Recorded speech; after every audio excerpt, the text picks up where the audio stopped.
सकरन जे private मिलत public high school जी मेज़बानी हेठ शागिर्द ऐं शागिर्दियाणियुनि पारां साइंस ऐं आर्ट मेलो सकरन में लगायो वियो, जिते स्कूल जे शागिर्दनि ऐं शागिर्दियाणियुनि पारां हथरादू साइंसी शयूं, आर्ट्स ऐं सकाफ़ती स्टॉल लगाया विया।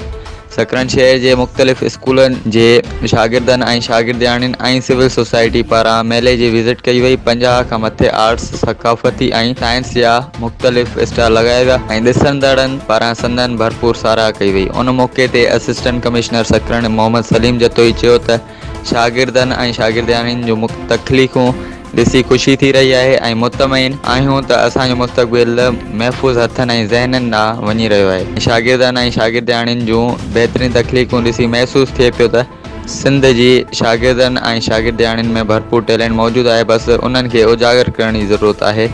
उन मौक़े ते मिलत पब्लिक हाई स्कूल जे CEO अब्दुल रब राजपूत चयो त हिन साइंस, आर्ट्स ऐं सकाफ़ती नुमाइश जो मक़सदु शागिर्दनि में पढ़ाई खां अलावा सिहत सकाफ़त जी सरगर्मियुनि तरफ़ रुझान पैदा करणु आहे। उन मौक़े ते स्कूल जे प्रिंसिपल शाज़ेब अली राजपूत चयो त शागिर्दनि खे तालीम सां गॾु मुख़्तलिफ़ साइंस ऐं आर्ट्स प्रोजेक्ट्स ते हिमथाए रहिया आहियूं त जीअं मुस्तक़बिल में तालीम सां गॾु साइंस ऐं आर्ट्स तरफ़ राग़िब थी सघनि ऐं ॿियनि तक़रीब खे ख़िताब कयो।